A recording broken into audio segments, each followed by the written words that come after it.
What's up, guys? Maple Mike here. We are in the sugarbush or maple woods, whatever you want to call it, but we are running a pump line.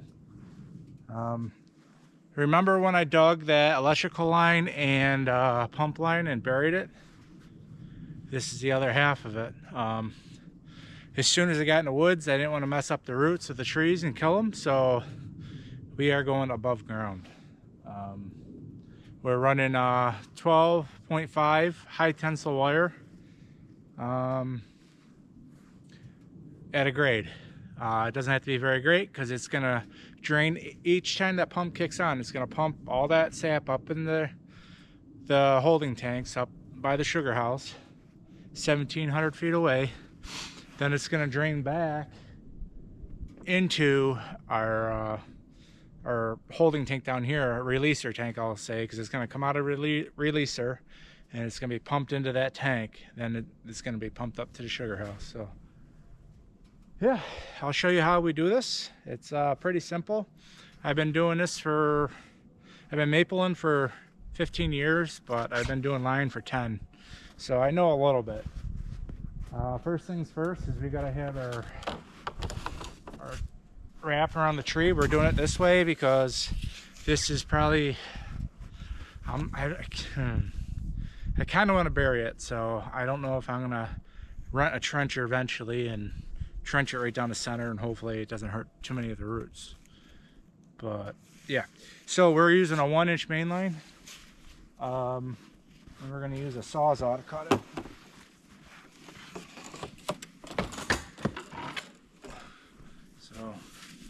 It's a pretty big tree. I'll show you where we're starting.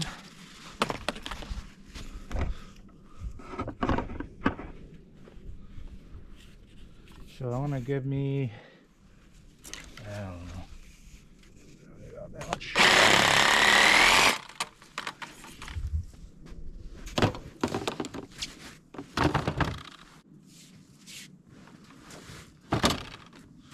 All right. So what we're going to be using is these little crimps. These are the junk ones from Tractor Supply. I like the ones from CDL. They're longer, and I usually put 2. But we're going to put 3 on these. And I used to do 1, kept on blowing. It kept on coming undone. So I put 2, and it would. Sometimes it would pull away and sometimes it wouldn't. So now I got 3 and it never does that again. So what we're gonna do is we're gonna put our crimps onto the line first.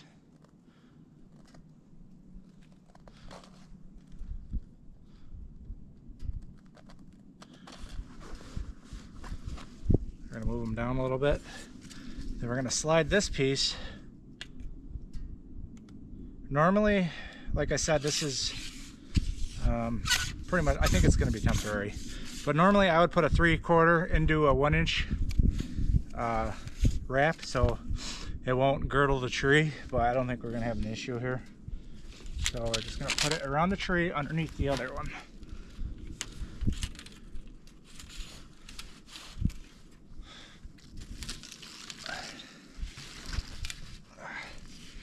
I like to give myself a pretty good amount, as you can see. I don't like it to be completely wrapped around the tree, and it's easier the longer it is also.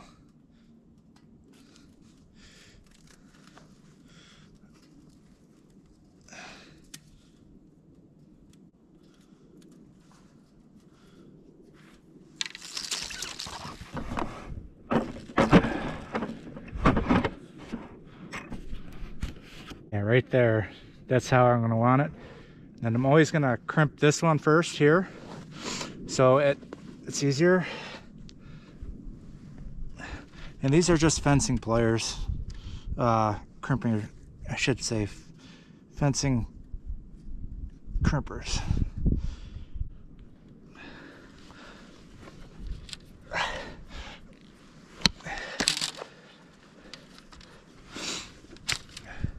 So that's what you want. That's what it's going to look like.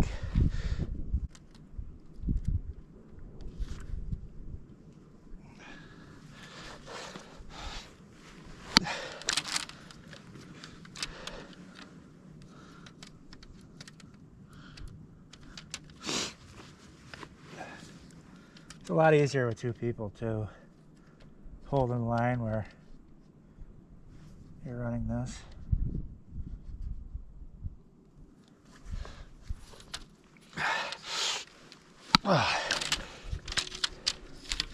So there you go.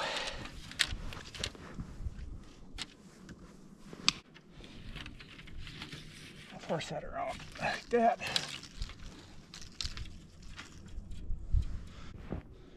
When we get our final like tighten, I'll make sure this is all up.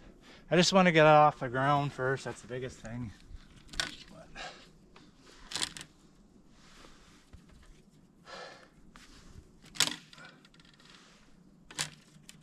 Yeah. Or we could do this.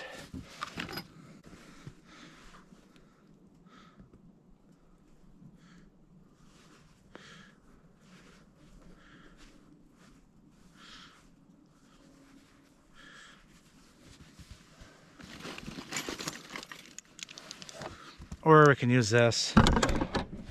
So this is the tie. These are ties, concrete ties for rebar. And I just twisted two of the ones that are good for 1.5 inch wire. So what I'll do is I'll make sure this is sitting up here where I want it.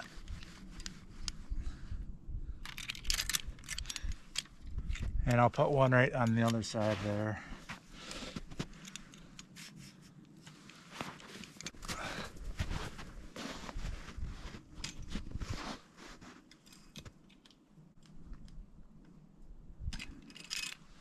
There. So that is up in the air. So I pulled this wire yesterday. What a pain in the butt that was. But we gotta watch out for, because we want to curve up there. So they keep it out of the path. So what I'm gonna do is I'm gonna give me some slack on this before I cut it, because downwind I unrolled the wire all the way to where we had to end, and this is just an easier way, because I could cut it right here, pull a little bit more to give me the wraparound that we are going to install on this with the tensioner. So we're going to pull this a little bit more. I don't know how much I'm going to need here. Probably like, that'd be good for that.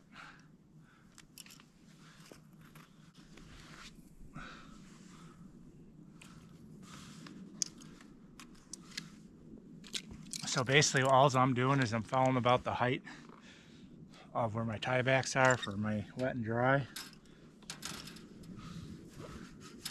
So I want to give myself a good amount here. You got to get some good cutters, because this stuff is tough, man.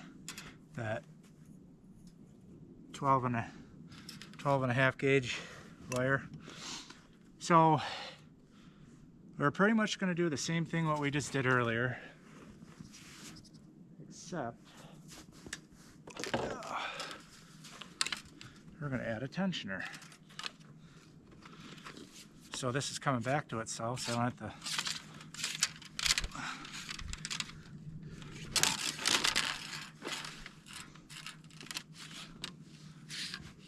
All right, it's big enough. So you want a good amount, or else this would be a complete pain in the ass. Which that already is.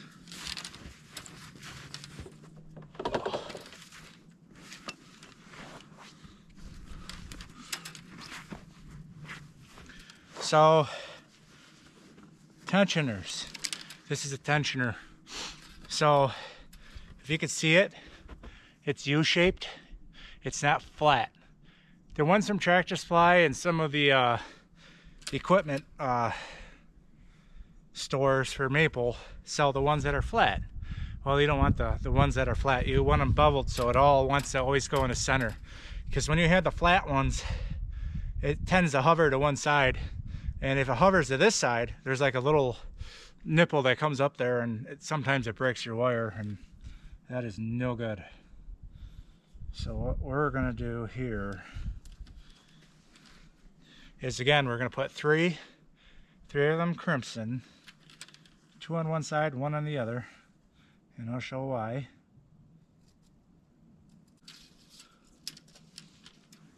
So we want to make sure this is facing the right way.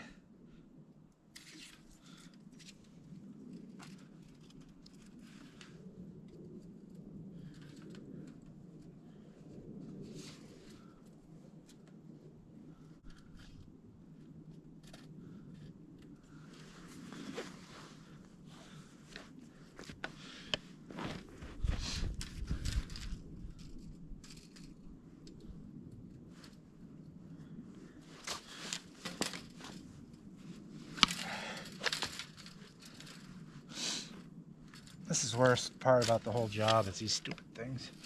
I wonder if there's electric ones. I don't know. Doubt they make them.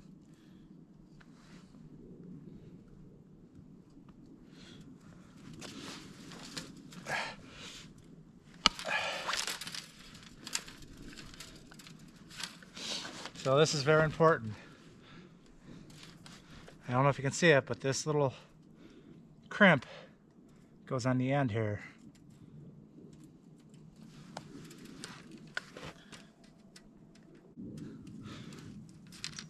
Alright, I'll give you a better look at it. Alright, see, this is double layered. I don't know if you can see it in here. Maybe. You can see where my finger is. Double layered. So why I do this is when you pull on this, it kind of goes like that. It kind of comes together, right? On a double layer, it's tougher. It won't snap. I used to use single. Again, this is another trick of mine. I don't know if other people do it, but I do make sure it's double layered in here. So when you put it through, make sure this is against double layer. So this won't snap. If it like rubs, you know, sometimes the trees sway. That one layer will eventually snap. And it's very frustrating when this snaps and you have like new line and everything else. So you can see where that V's like that. See where it leaves V's like that? That just protects it from breaking. So now we're gonna put our wire into the little hole. Take up some slack. Oh, how much slack do I need? I'm gonna call that good. I'm gonna give us a little less right here. I'm gonna give it so.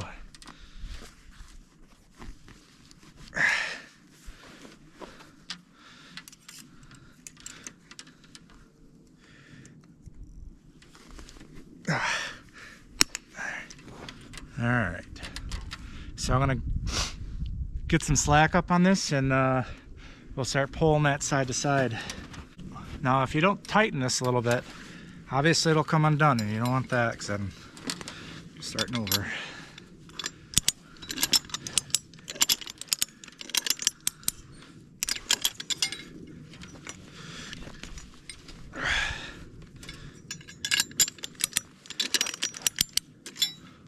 All right, I'm gonna count that as good, because that ain't gonna come undone.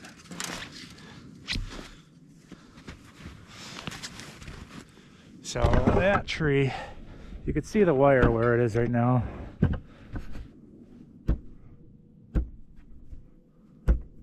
Oh, heck. Well, anyways, this wire right here, I left it slack so that I can get that tree right there. And probably that tree right there also. I have to have a tie back. We call these tie backs in the maple world. All right, so we're gonna attach this wire to this tree right here. This is called a tie back, and how we do that is we have 5/16 line. Usually we use the end stuff that we don't use when we run our 5/16 lines. So we're gonna put this one right in the middle of here.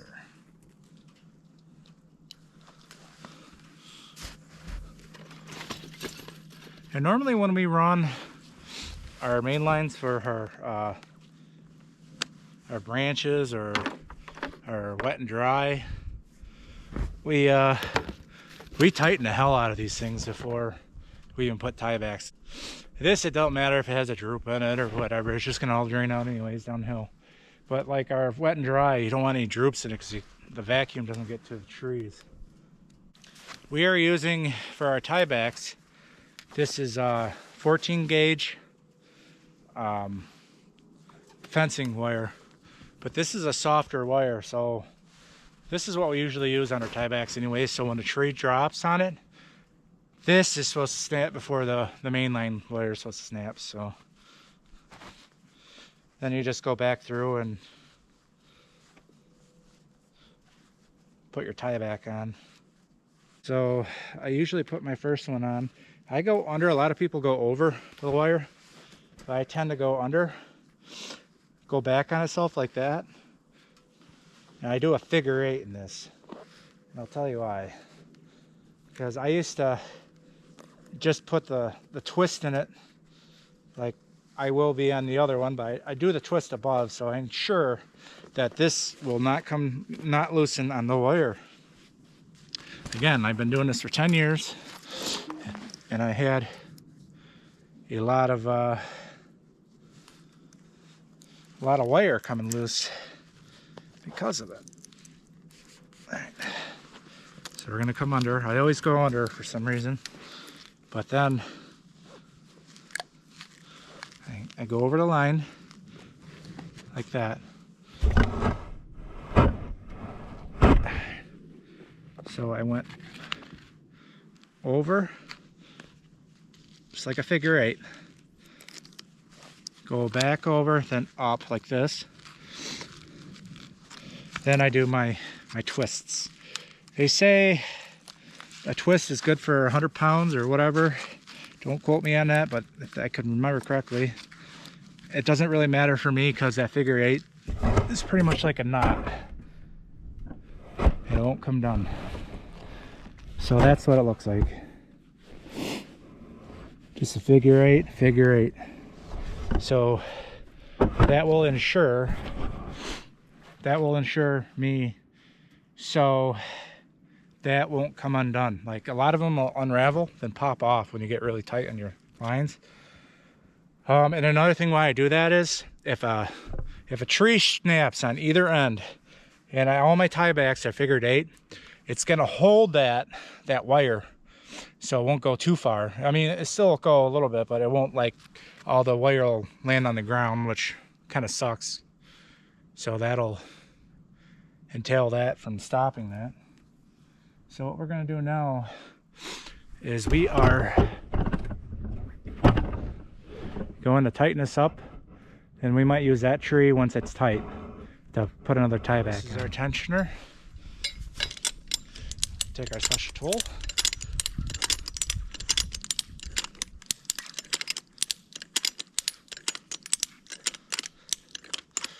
Like I said earlier, normally I use a chainsaw with a grip, a wire grip, to get this as tight as possible before I even start this.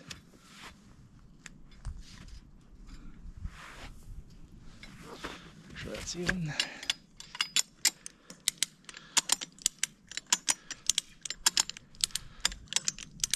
See how I'm tightening up? It's starting to come to that V. That's why I said you got to double wrap it.